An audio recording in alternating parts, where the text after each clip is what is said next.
welcome today. My name is Anne Joutsenvirta, and I'm a courses chair for UXPA International 2025. I'm here with Jen Romano, who is our conference co-chair, Hanna Köhler, Claudia Bruckschwaiger, and Clemens Lutsch. And they are presenting a pre-conference course at UXPA International this year. So if we can start with a conversation by you telling me what brought you to the field of UX and how did you end to where you are today? And anybody can start and then you can popcorn to the next person. Who wants first? First. Hanna, come on. Ladies first. Great. Okay, so I'm going to start. So I have a long history of UX with me, and I actually started UX when I worked for Siemens Medical, and I found it really interesting that it was really UX for expert users, like for radiologists and all of that. And I started as a software engineer, basically, but when I saw they had a UX department, and I didn't know what UX was at that time in the 90s, I was like, wow, this is what I want to do. This was kind of really the missing link from the design part, which I had in me, and the technical part. So UX was really absolutely what I was looking for. And this is when my UX journey started, like around 2000, I think. So a very long time. And I've been in that profession for like almost 25 years now. I'm going to hand over to Claudia or Clemens. Yeah. Yeah. So it was kind of accident with me because I was studying anthropology in Mainz, and one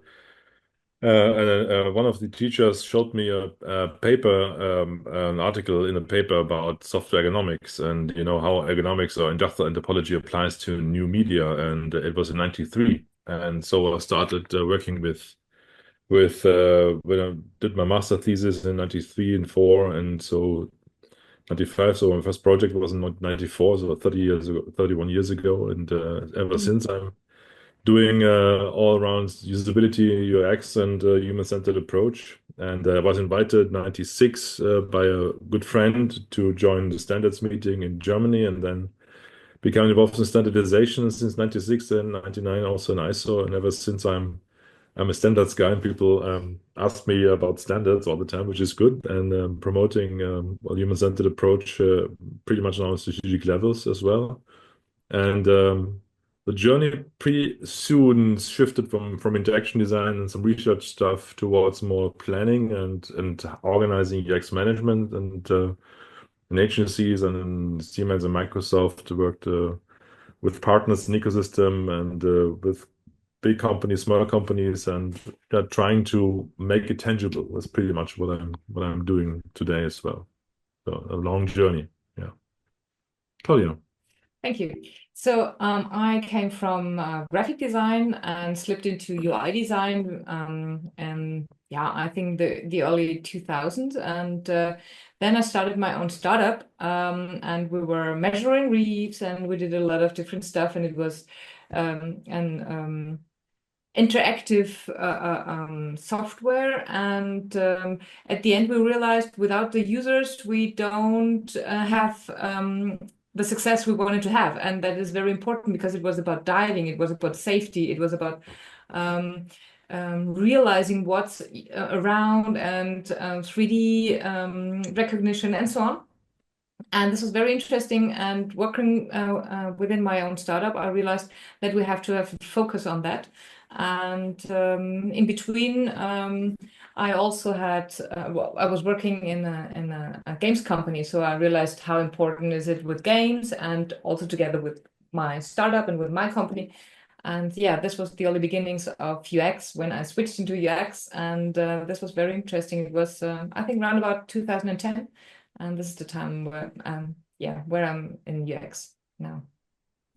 I think you have a very good mix of the backgrounds, like from development to anthropology and design. Like that's very cool. So that actually also helped us when we developed that workshop format to bring all these different perspectives really in. Yeah, sorry, you wanted to ask something. yeah, no, that's good. So what is happening in your life right now? What are the projects? What are the topics and themes that you are working on right now?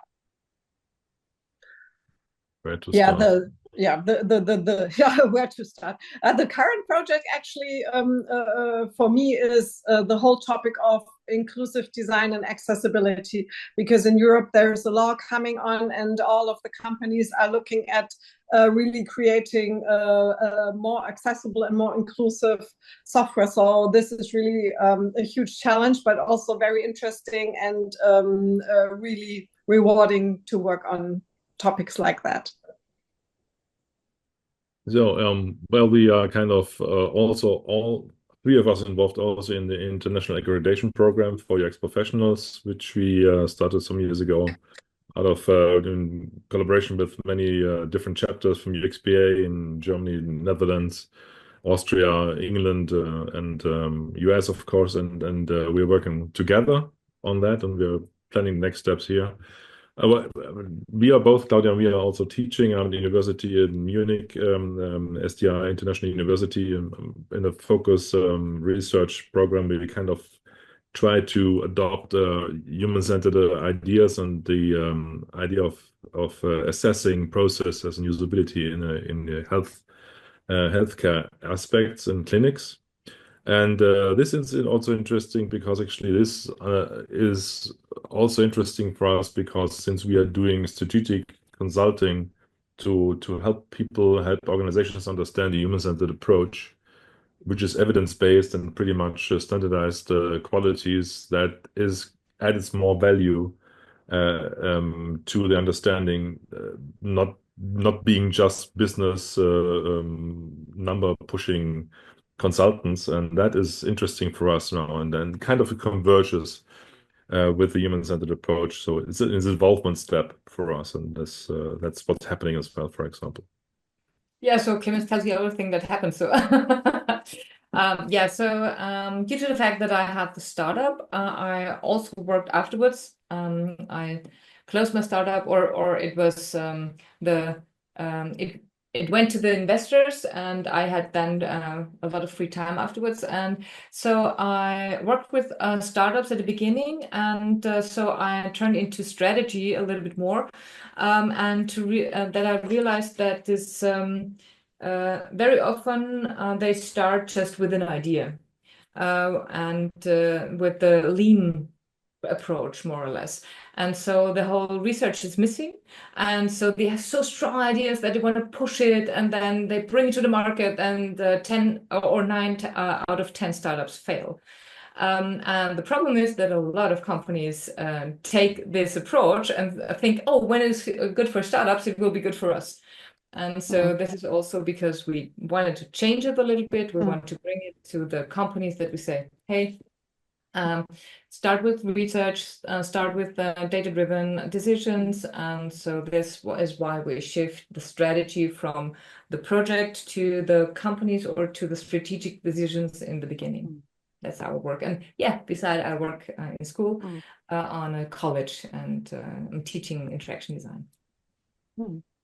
I have a follow-up question, if you don't mind. When you think about strategy, you kind of alluded to it already, like business strategy versus UX strategy. How do you think of these things together, similar or different? And do you ever partner with business strategists, or are you really playing the role of offering some sort of business strategy?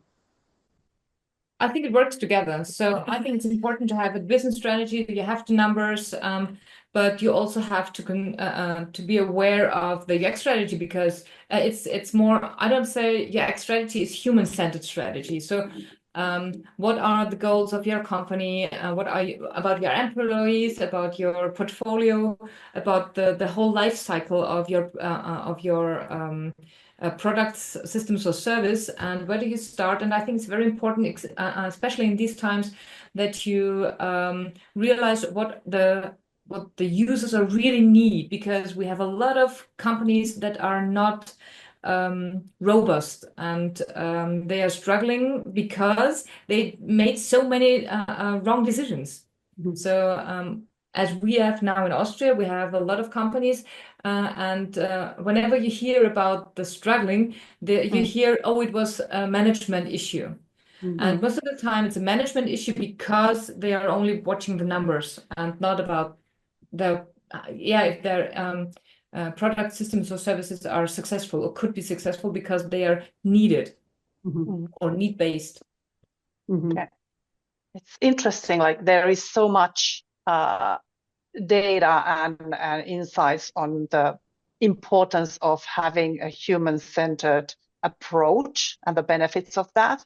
And yet today we have leaders who don't think that as a topic. What is your experience? What are the companies and people that you feel that have like a biggest challenges in what are the biggest challenges in promoting the user-centric, human-centric approach? Well, it's mainly because we are our own enemies in this respect. Especially what Claudia says is we are kind of still challenged by stakeholders, like, hey, explain what you bring to the table and how much more do I sell when I'm doing UX. One thing is every product, service, or system creates a user experience. So you should do that with purpose, not by accident, first thing. Next thing, why are we the ones who are being asked, or why even reply? Because no one else does. And I just recently wrote something about that. And also this is part of the needs-driven or needs-oriented innovation we are focusing also. Claudia mentioned already. A company has never failed because someone did research. They failed because of bad management. So I'm asking you, manager, what do you bring to the table to make a successful business? Because we do research, we have standards, you don't. I'm pretty sure what we are doing in terms of human-centered approach. With you, I'm not so sure. So it's the opposite around. So we are kind of being victimized, but we are not the ones. We have standards, we have good sound methods. We even have proof for ages that human-centered approach is working. So, but the others don't. And we can singing cost-justifying usability, it wouldn't work. So we have to translate that in strategic points and risk assessment stuff, and what management understands. And we did a workshop some months ago with a large Austrian organization about innovation and human-centered qualities of that. And the board of directors guy who was there with us for the study said, if I'm staying longer than 2 hours, it's a good meeting. And he stayed for the whole 2 days because they understood there's some things missing and they're running a high risk. And the backlog with 16,000 entries is not a good sign. So we have to take them by their beards or their clothes and make sure, hey, this is for you. This is about risk management and risk mitigation. And if you don't do that, you are violating standards and even some issues around the sustainability, which is also addressing human-centered approach as well. Interesting. Yeah. So what advice would you give to somebody who is either like a recent graduate or somebody who switches career to UX? What should they take in consideration and think? How to prepare themselves for this multidiscipline? That I think that is a very, very good question. I discussed kind of this question on a little broader scale because, I mean, on the one hand, what you see is that any future outlook, also in combination with AI, every time mentions UX people. So UX professionals, in contrast to some other roles, they are still in the game and very much so. like the Future Job Report, I think it was on place 8 of the fastest growing. And I saw another study last week where it's also said this is a crucial role when we are developing products with that include AI or with AI. UX research and design is really a crucial part of that. On the other hand, we don't know where it will go. So I think a very important part of going into a role is to be very, very open and flexible right now, and not be focused on just one specific thing that you want to do, but see where time is going, and really be open, flexible, look at what you want to do, look at your strength, look at where you want to be, and go with the flow, I would say.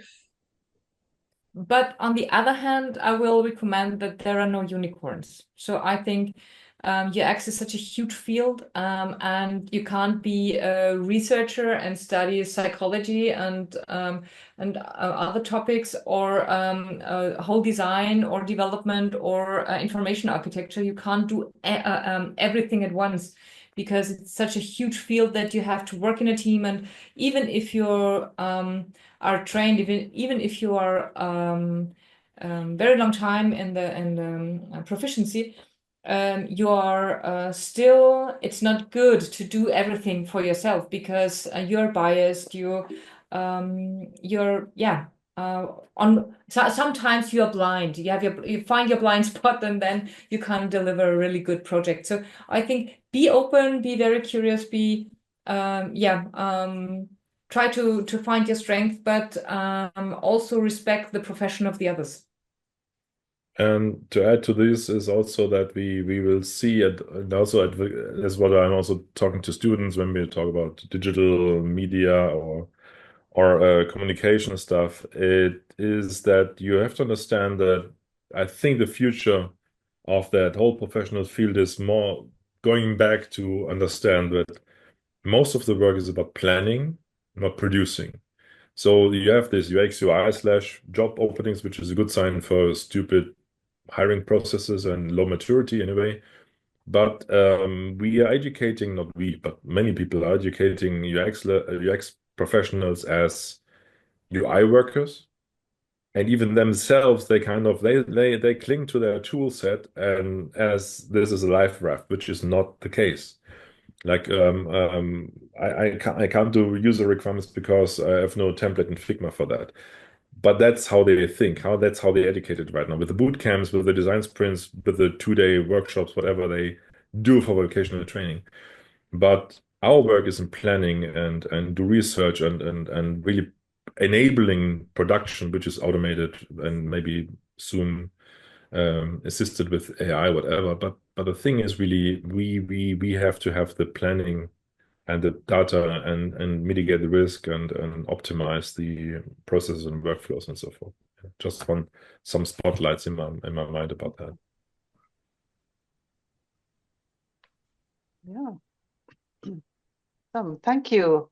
Thank you for sharing. And okay, let's talk about a little bit about the UXPA International User Experience Professionals Association's annual conference will be in Amsterdam in June 16 to 19. And you will be teaching a course on June 16th on soft skills for UX professionals, discover your strengths. So tell me, how did you come up with this topic and thought that, okay, this is something that would benefit broader audience? Out of frustration. We were at the conference in Graz in 2022, and we discussed education and programs and an article about education that was posted on Medium, obviously a sign already for stupid stuff sometimes.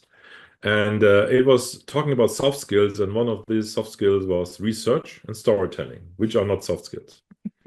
And we talked, and Hanna, we sat together and we said, no, that's so stupid, because people are teaching so crappy stuff in these boot camps, and no one talks about the soft skills, because it's always implied, but really nothing for us there. And so let's do a workshop, and that was it. And then that was the idea at the conference in Graz to start that, and we sat together at a beautiful sunny day at the Lake Wolfgang See, the Wolfgang See in Austria, and pretended to work. No, we really did work, Oh, we did work. I had a very nice iced coffee, but we did work.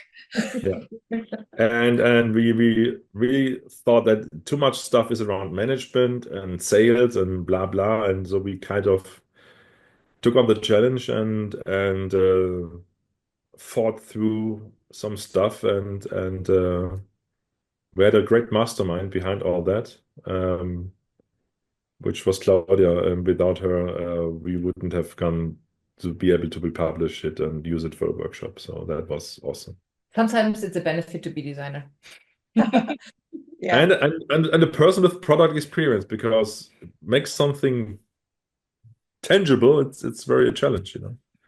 Yeah. Knowing EAN codes and so on. But it was very helpful that we also had Hanna on the team, because she's the people lead, and she has very important insights about her about her profession as a people lead, because she'll gives us a lot of insights, as I said. Yeah.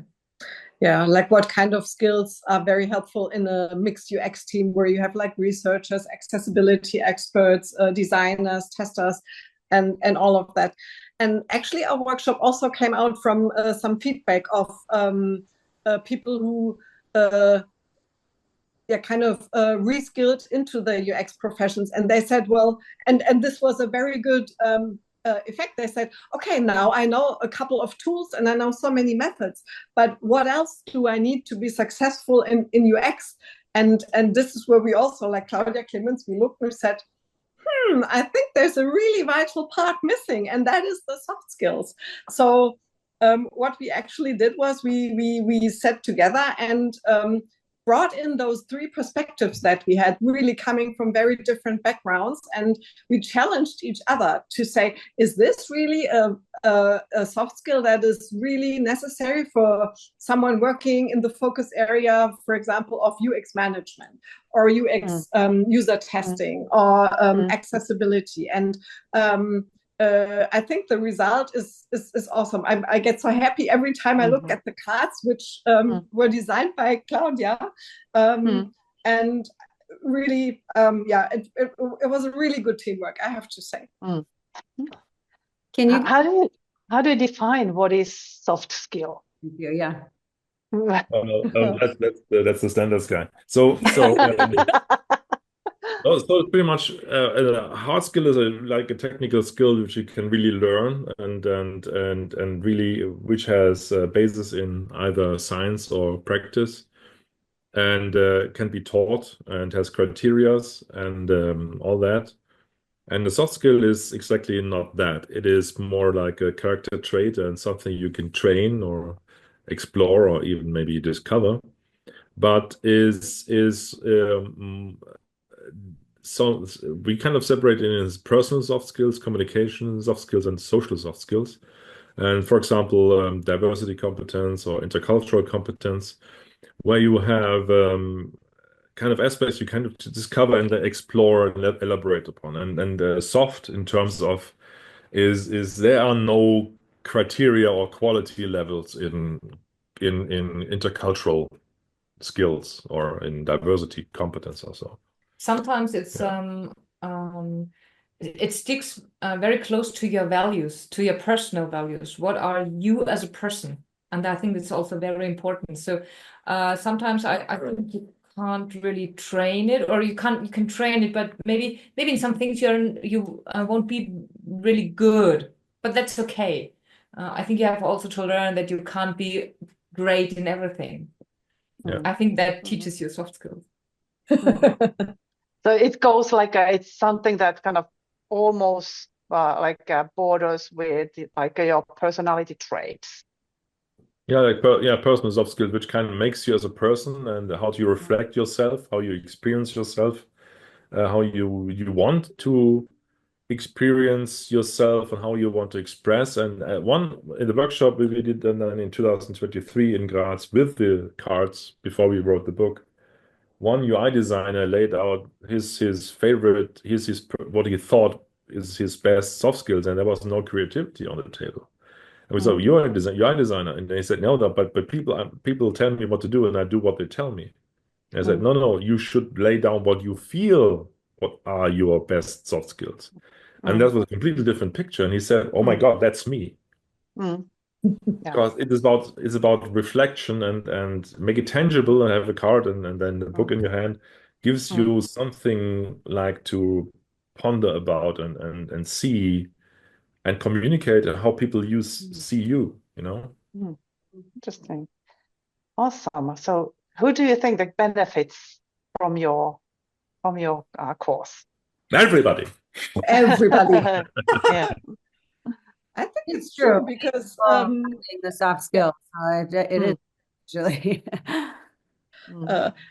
because I've used them in very different settings, and this is also what we put in the book. So you can do it in a group setting, you can do it by yourself, you can do it like in a one-on-one feedback talk, and it's basically I would say when you start working with that card set and maybe also the book, it's about first about self-reflection. So I would say it's for all people who would like to, see where they are and maybe also see where they want to go.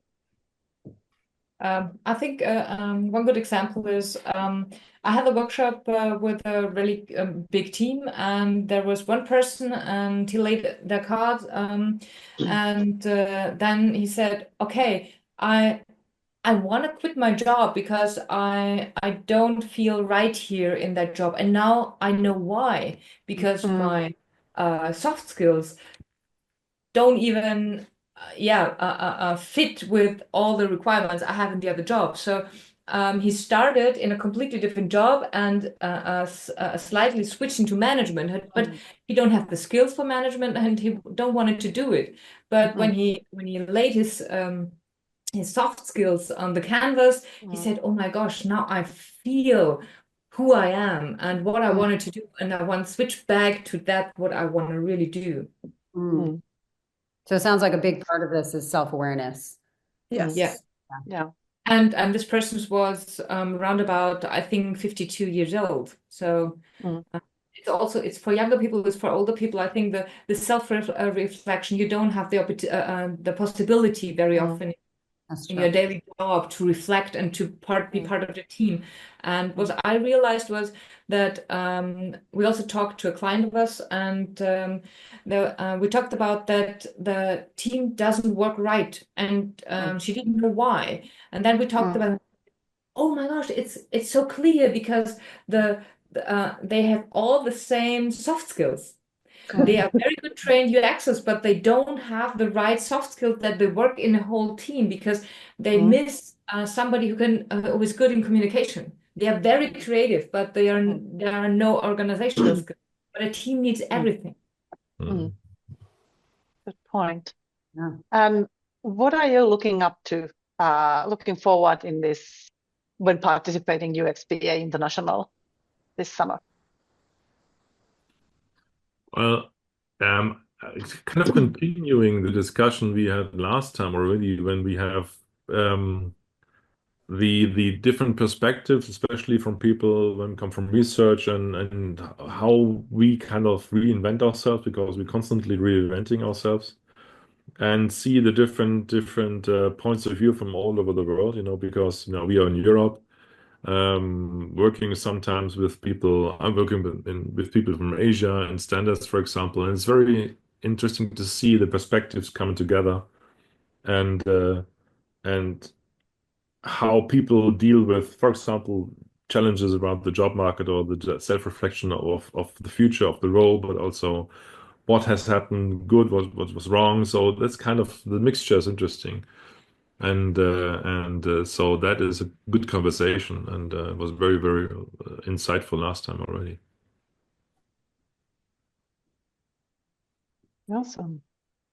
And if people want to find you before the conference, after the conference, what is the best way to reach out to you? At the conference. It depends. Yeah, exactly. Hanna, sorry. No, I mean at the conference in person, obviously, but before that, I think we're all on LinkedIn, so just drop us a line and ask us. I mean, you two guys, you also have a homepage, right? So, but LinkedIn would work, I guess. I think LinkedIn is the shortest connection, and yeah, so just connect and yeah, as I said, write a short message and. Or right now go to softskillsforux.com and get no and you can go there as well and see everything about of the cards in the book and so yeah, so it's also available. And of course LinkedIn, yeah. We will all be there, I guess. Yeah, for the whole conference as well. Yeah. Yes, definitely looking forward to that conference. So I'm really happy that it's an international conference happening in Europe. So really looking forward. And Amsterdam is such a great city, so I'm really excited about that. I will actually come a day earlier just to go shopping. Pink? What? Yes.